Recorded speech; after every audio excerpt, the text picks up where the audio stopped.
Welcome back to another Guards of Atlantis painting video, where this time around I'm tackling the orange minions.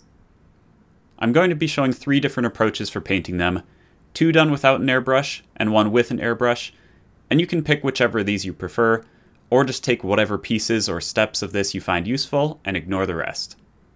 Now, just really quickly touching on the mold lines, you definitely don't have to bother with removing the mold lines if you don't want to, but if you do, here are the ones that I'd like to point out. The orange heavy minion is definitely the trickiest of the bunch. There's a mold line running right through his face and over the canister that definitely needs attention. There's also a small section of the right arm where a mold line is clearly visible, and there's a little injection point on the top of his tube on his back. There are also mold lines on his right leg and left arm, but I honestly think you can skip those. Trim the one on the right knee pad if you want to tackle the last most visible one. For the melee minions, the only bad offender is this line along the weapon hilt and the injection point on the elbow. There are a couple lines on his back, and I'd scrape the line off of his armor plates on the right leg too. The ranged minion is easy though. There's a mold line on top of the rifle and one along the right side of its back, and you can take care of the one on the left foot too if you feel like it. Based on the artwork, the majority of the armor and tubing and such on the orange minions is actually a dark brown, with some of the armor panels being orange accent pieces, and with some edges having a brass or gold trim. When I previously painted a set of orange minions for a friend, I made all of the armor this lighter orangey brown color, and I made some parts like the tubes and hands a reflective, shiny-ish black color. I do really like how this looked, but I think I'll aim to match them closer to the game art this time around. I think this will make the glow effects I paint on them stand out a lot more too, as the overall value of the minis will be darker. It's harder to make a glow effect stand out against a really light orange, but it should be a lot easier to do against a dark brown color. Now to get things started, I use both of the ranged minis as a comparison so that I can test out the different painting process ideas that I have in my mind. First, I'm testing out a method that makes heavy use of stippling. First, I primed the models gray, and then I mixed up a very dark brown color and applied that in 2 thin coats over the entire model. I try not to flood the paint too much into the crevices during this step, and first I just wipe off a bit of paint on my paper towel before applying it to the mini. That being said, you don't have to be too neat with this. Then, take a piece of packing foam or sponge, and just rip off a little bit of it. I use a slightly lighter brown color than my base coat, and I dab the foam on this paint, then I dab the foam on a paper towel to wick off a little bit of the paint. Then I start dabbing this all over the whole model, being fairly aggressive the first time around, and tapping the model pretty much wherever the sponge will reach. Then I mix in a little bit of ivory and repeat this process several times, each time around being a little less aggressive with how much I jam the sponge all over the mini. I will be using a wash to darken the whole model down a bit later, so I'll push this color slightly lighter than I actually want it to turn out.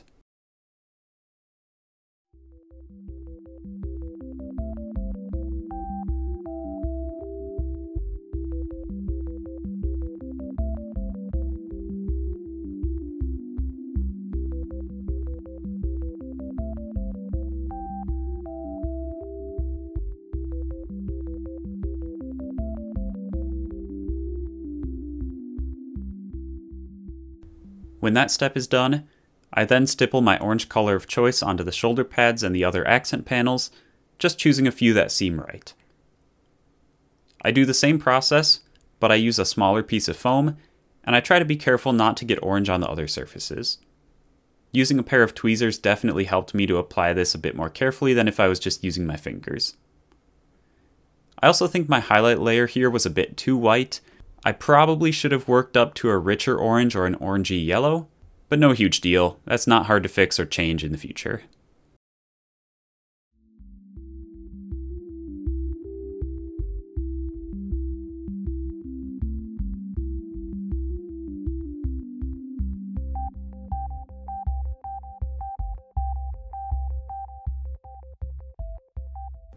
With the stippling done, now I mix up a bright brass color and I fairly aggressively dry brush this onto the mini. I try to mostly only catch the edges that I want to be brass, but I'm also not too fussed at all if there's a brown or orange surface that picks up some of this dry brush, since that'll just help to sell the idea that the paint on the minion is chipped and battered and weathered. After this, before I start adding other colors to the model, I shade the whole model with a brown wash, just to get a nice definition between all of the surfaces, and knock back some of those surfaces that are a little too bright in color. I apply this wash pretty quickly and heavily, and I don't really care about any sort of coffee staining effect when this dries at all, since that'll blend right into the stippled texture. After that's had some time to dry, I thin down a black paint slightly with water, and I painted on the tubes and such, as well as the sections in the elbows and the back of the knees, just to add a little bit of definition between each of these larger shapes.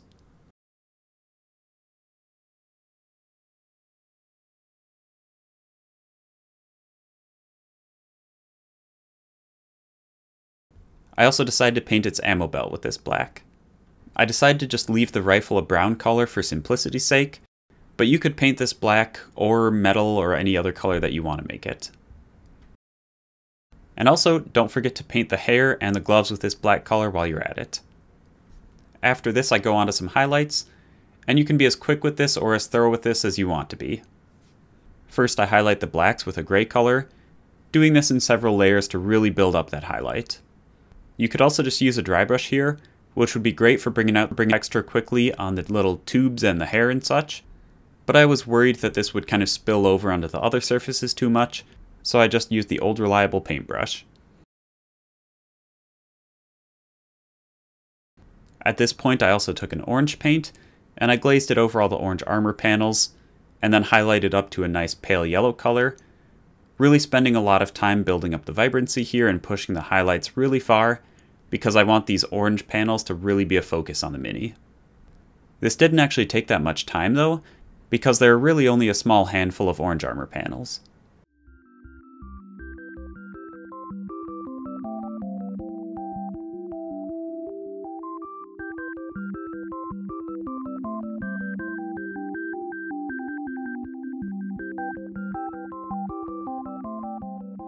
Next, I mix up a really bright highlight color for the brass, and I load very little of this onto my paintbrush so that I get an effect that's almost dry brushing but with a little bit more actual paint applied when I drag the brush over these surfaces.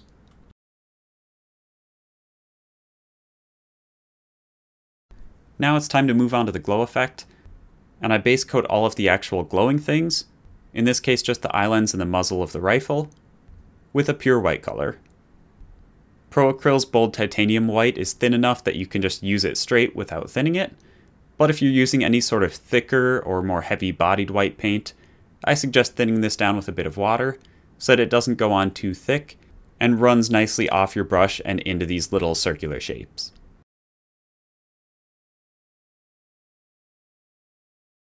Then I thin down a very bright speed paint with some speed paint medium. You can also just use any sort of bright ink for this too. And I brush this roughly on the adjacent surfaces around the glow effect. I'm not too worried about super accurate object source lighting here. I just kind of brush it around the general area just to quickly give the impression of a glow. If you need to, you can also repeat this a second or a third time, varying how far out you have the green color, and always just trying to pull the paint in towards where you have the actual glowing item.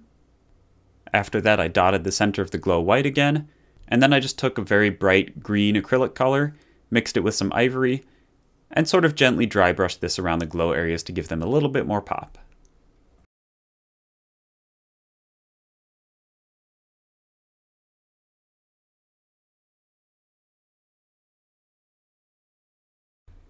All that's left now is painting the base, and I just use my very simple and standard method for this, just basing it with 2 thin coats of khaki, washing it with brown, and then quickly and roughly dry brushing a highlight onto it. Then just a couple coats of black on the base rim, and the first test model's done. As far as test models go, I think this was a really good start. I'm really pleased with the brown armor, the green glow, and the overall color composition of the model. The only thing I really want to alter is making the orange color more vibrant. I'm happy with this result, but I also want to try out a fairly different method centered around contrast paints, both to show an alternative painting process and to see which I prefer personally. With that first minion done, I'm now painting the other ranged minion primarily using speed paints, and I'm also testing out a dry brushed metallic undercoat. This is sort of similar to the slap chop technique, but with the white dry brushing replaced by a bright silver instead. My hope is that this will be tinted by the contrast paints that I apply to turn this silver into a nice brass color.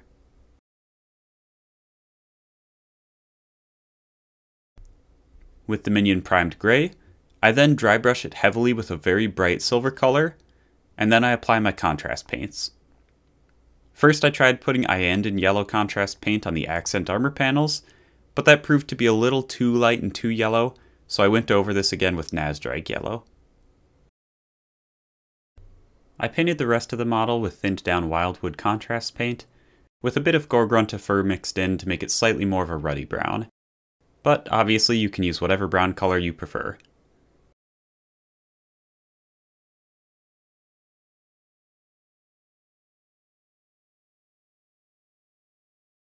Once this is dried, I paint a second pass of this, primarily targeting the lower parts of the model, like the undersides of the arms and most of the legs. If you really want to get fancy, you can use a second brush dampened with a bit of water, and drag it back and forth along where you applied the edge of the contrast paint, which will prevent seeing a hard line on the larger flat surfaces.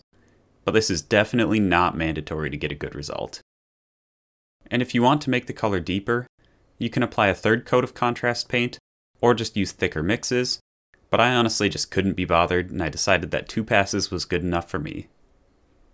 And I think this is a pretty good result. I like the way the dry brushed silver still sort of shows through, and I think that applying 2 thin and somewhat selective coats of the brown kept the silver showing more on the raised edges and surfaces.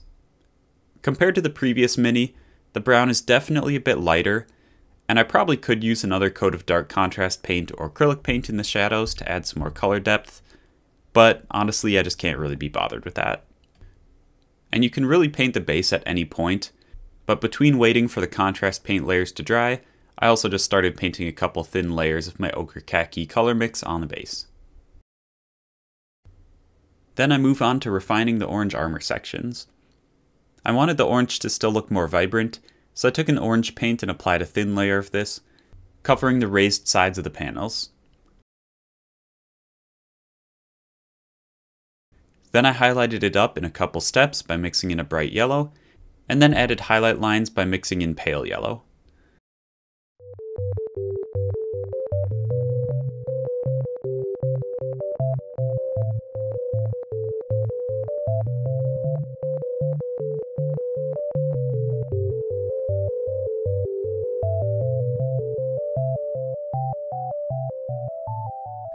You don't have to add these sort of careful edge highlights to the edge of the armor panels, but I do think that it really helps to make them stand out as a focal point. This should help to make it more obvious at a quick glance that these are the orange minions on the orange team. And from here, the rest of the steps are pretty much identical to the previous minion. I use a black speed paint over the black tubes and such, and the head hair thing, instead of a regular black acrylic paint, but it doesn't really matter which you use. I do think that these black areas really help to add a separation between the armor shapes, and add a tiny bit more color variation, which I think looks really nice. And at this point, the only other major difference is that I apply my brass highlights with a brush, instead of using a rough dry brush or overbrushing technique. I think that either works, but I like how the orange armor in particular looks right now, and I don't want to get brass paint on it by accident. Then I paint the glow in the same way again, using pure white first, then a couple thin speed paint layers around it. And this time, instead of dry brushing a light green, I apply highlights by brush, just to see what sort of difference this might make in the final look. After these ranged minion tests, I decided that the orange from the contrast paint looked much better on the actual orange surfaces, since it was much neater and more clearly defined, but that the stippled browns were more interesting and easier to apply. So, on the rest of the minions, I'm going to be doing the same brown stippling, but not bother stippling the orange armor parts. Instead, they'll be painted over with a base coat in contrast paint, and there aren't too many orange surfaces, so it really shouldn't take overly long. And to save time, I just coated the rest of my minis with 2 thin coats of the dark brown-black with my airbrush. You can absolutely just do this with a brush, like I showed with the first ranged minion, but this is just a quick time saver. So I use pretty much the exact same stippling process as before, stippling up from this dark brown to a lighter brown, working up to this pure dark red color, and then mixing in an ivory. Just like before, for the first 1 or 2 passes, I'm being really aggressive, using a sponge and a crappy brush and just really jamming them all over the models. I also thin these paints with just a little bit of water, and the main thing to remember is to try to not have your jump in color or value be too distinct. Remember though that your color will darken down a little bit when it dries, especially if there's a white or ivory mixed into it. You can see that I switched to a cheap old flat brush here for my second pass of the warm brown color. There's no reason you can't use this instead of a sponge or in addition to it. I found that the brush made it easier to get the color further into the recesses, though I still tried to keep the application somewhat random. The downside though of stippling with a brush is that I found I had to intentionally keep the bristles splayed outwards, and had to rotate the brush around sometimes to keep the pattern of the brush shape from repeating. And while you watch some double speed footage of me doing this stippling, just keep in mind that I'm not showing everything, and with all of these models, I go around sort of in a couple loops of the model, where once the first sections that I stippled on are dry, I go over it again with the same color. In my opinion, a good way to think about stippling is that you're building up texture and interest over a number of layers, and that potentially means applying multiple layers of the same color over and over again to get the desired effect. Though, when you get to your highlight color, you definitely have to do this less, since you want the highlight to be more constrained.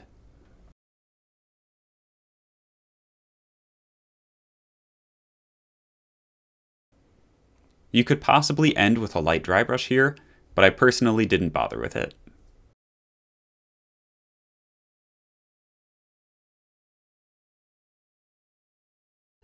Now it's onto the orange armor, which again is the area that I'm spending the most time and focus on. I base coat these areas with a light grayish color, just using one coat that's been thinned down with a little bit of water, which helps the paint to flow nicely into all of these recessed armor panels. Another note here is that it doesn't really matter which of the surfaces you pick to be orange. I think the shoulder pauldrons are a good choice, but other than that, I just pick out a handful of panels that I think will look good with the accent color. Then, because why not, even though I've never tried it before, I paint these surfaces with a pink speed paint as an undercoat to the orange. Using pink as an undercoat for yellow and orange is kind of a fad that's supposed to make it look like a really nice, vibrant color, so I thought I'd try it. Then I put some cyan and yellow contrast paint on these surfaces, and it ended up looking way too dark. So, before applying this contrast paint to the rest of the pink surfaces, I put several layers of a mix of magenta and white on as sort of rough sketched out highlights to brighten up each of the pink armor panels. At the moment, this definitely looks really rough and weird, but the hope is that the yellow contrast paint that I apply over it will help to smooth it out a bit. And I just go back over these surfaces again with the same cyan and yellow.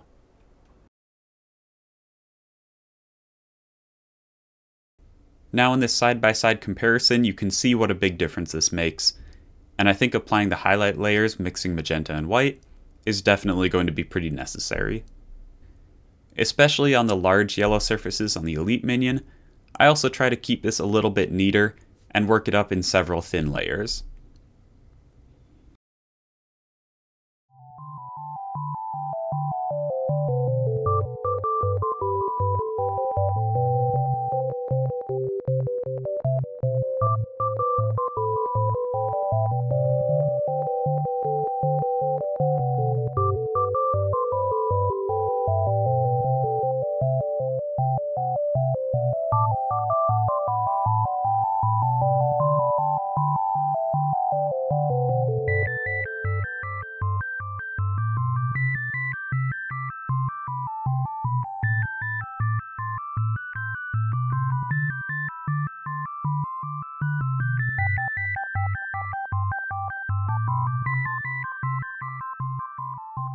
Now I do the same thing as before with my light brass color, wiping off most of the paint on my brush, but not getting it quite to the level of just dry brushing. And I roughly pull this over all of the armor section edges and all of the rivets and stuff like that.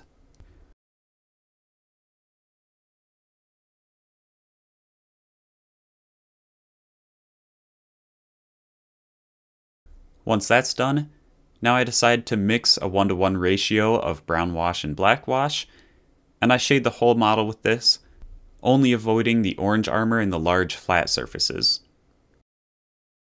Regarding the order of steps here, if I was doing this again, I might actually wait on the pink and yellow steps and do the brass and wash all over first. Then I could have been a lot sloppier with the wash without worrying about staining the orange color, and would only have to clean up the small cylinders on each pauldron.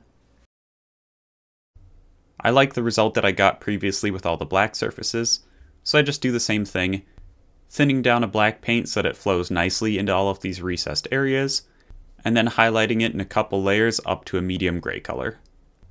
To save time, especially on the elite minion that has all these segmented tubes running everywhere, you can pull almost all of the paint off your brush, similar to how I applied the brass, and just sort of carefully drag the side of your brush along the raised edges of these tubes.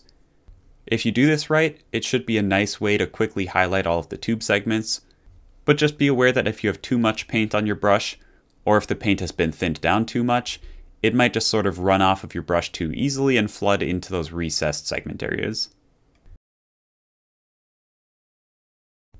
And now for the glow effect.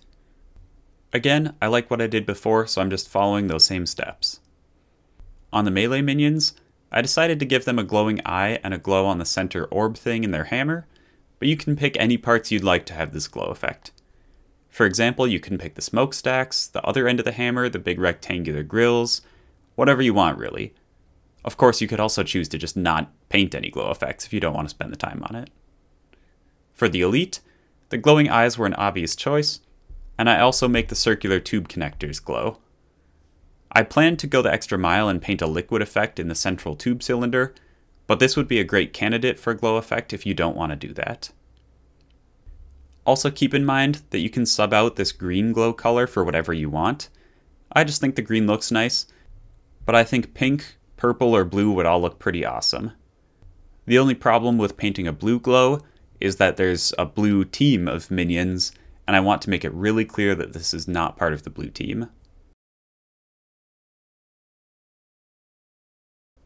Then, once my passes of speed paint have had plenty of time to dry, I take a light green color again and I dry brush around the glow effect. On the heavy minion, even though it probably isn't perfectly realistic for how the light would actually be cast, I also dry brush a little bit on the inner arms and hands, just to really sell the glow effect from the head. And because I really feel like putting in a lot of extra effort, I also use a brush to brush on some selective object source lighting highlights. Then you can thin down an ivory or pale yellow paint, and make a large dot in the center of the glows, and then do this again a few times, incrementally mixing in more white and making the dot smaller each time around. This time around I'm spending a little bit more time on this, specifically because the big orb surfaces on the hammers are so large. Again, I paint the bases the same way as always. After getting that khaki base coat, just doing a quick brown wash, and then a rough dry brushed highlight in a couple of passes. At this point I also realized that I totally forgot to paint these orange panels running down the center backs of each of the melee minions, so I spent some time repeating the orange armor painting process, and then redo the brass highlights around these armor edges. This time though, since I undercoated the surfaces with a pure white and not that medium light gray color, this surface actually ended up being way too bright and strong of an orange when compared to the other armor panels, so I took a few steps like using a brown wash and using a more toned down orange color to help dial that back a little bit. And this is what I ended up with. I'm really pleased with how these look, and I think the orange armor and the glow effects turned out really great.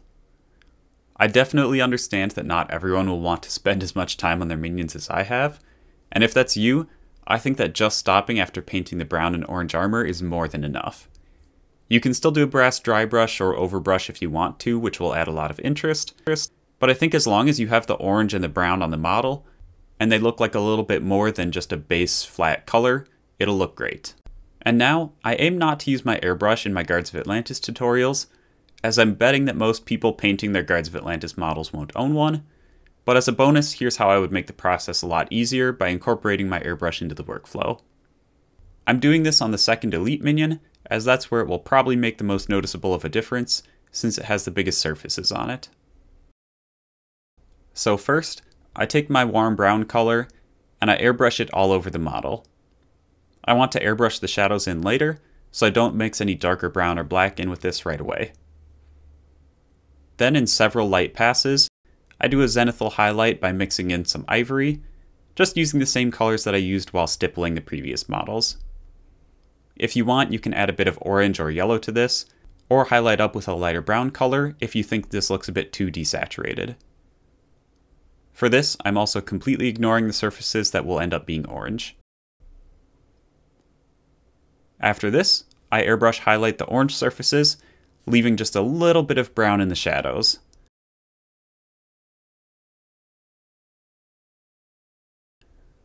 You can do a little masking with tape or putty at this step if desired, and with the power of the airbrush, we don't have to worry at all about the pink undercoat and the orange filter over it. Instead, I just build up the orange in several airbrush passes. I attempt to color match this fairly close to the orange that I got with my previous method, but honestly you can get any sort of orange or yellowy color you want here. Now putting the airbrush down for a moment, I paint on and overbrush the metals, trying to be fairly neat with it and not get gold on all the surfaces I just spent time airbrushing, but I'm also trying not to be too terribly precious about it, and I don't worry about getting perfect coverage on each of these surfaces, just like before.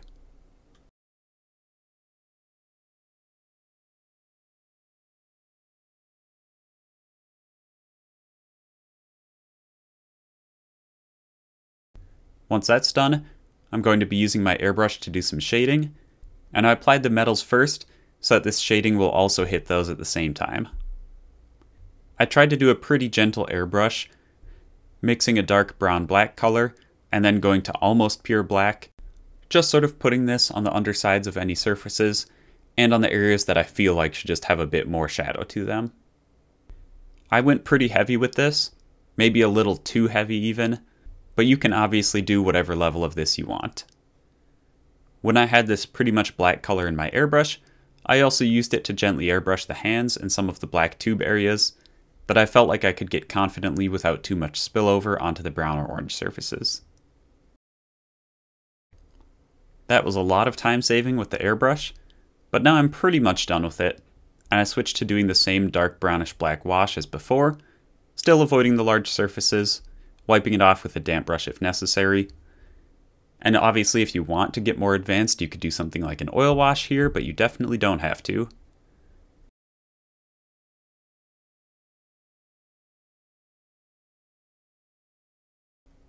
Then, just as before, I paint the black tubes and everything, but this time when I highlight them, I mix a little bit of purple into these highlights, just because I think that'll be a really interesting, cool contrast against all of the orange and brown colors on the model.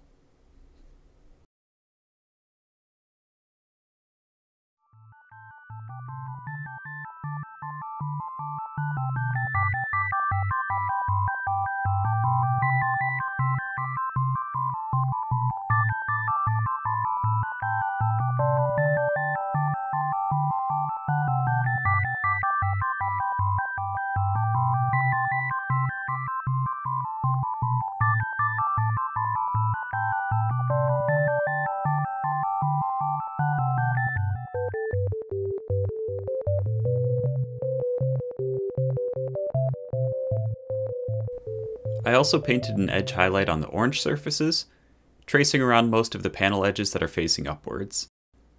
This is a somewhat optional step, but I really think it helps to make the orange armor pieces pop.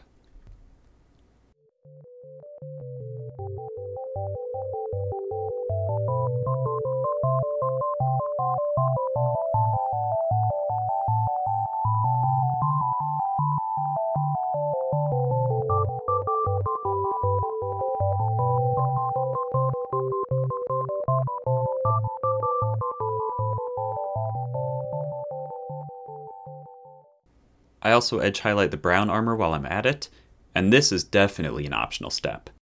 I do it because I think painting highlights is really fun, but you don't have to spend the time on it if you don't feel the same.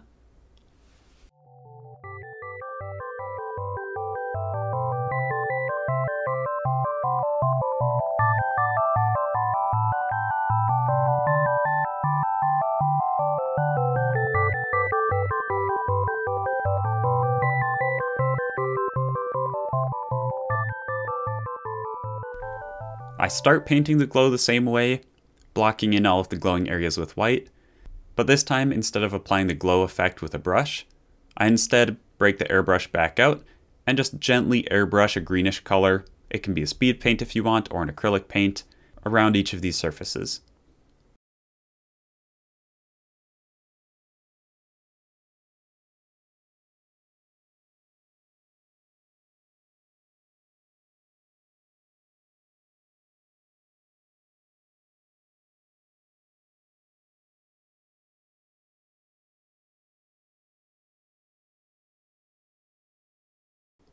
Then I just do the same thing as before, where I dot a few progressive highlights from a pale yellow up to white on each of these glowing areas.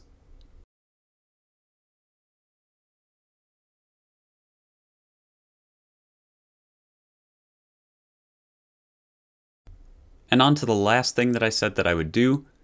Next, I'm working on the optional step of painting the sort of liquid effect in the Elite Minion tanks.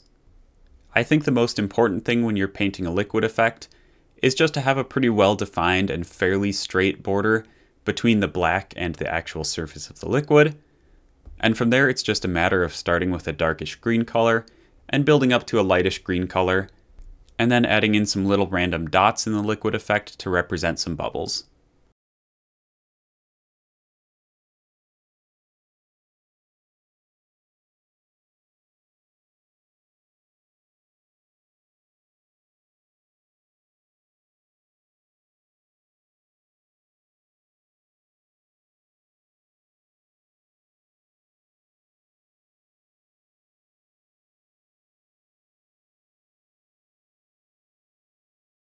Another thing that really helps to sell the effect is to paint a white horizontal or vertical line on the tank, sort of making it look like a shiny reflective glass. But this is something that definitely takes a little bit of brush control, and it's totally okay if you just don't want to mess with this. And finally, we've reached the end. Let me know if you found any of these painting processes helpful, or if you want any advice or clarification when it comes to painting your own guards minions. I honestly don't really care about YouTube stats in the slightest, but it does make me happy to know if I've provided you some help or entertainment, so please let me know if that's the case. As always, thanks so much for watching this mega huge 30-minute video, and I'll see you next time.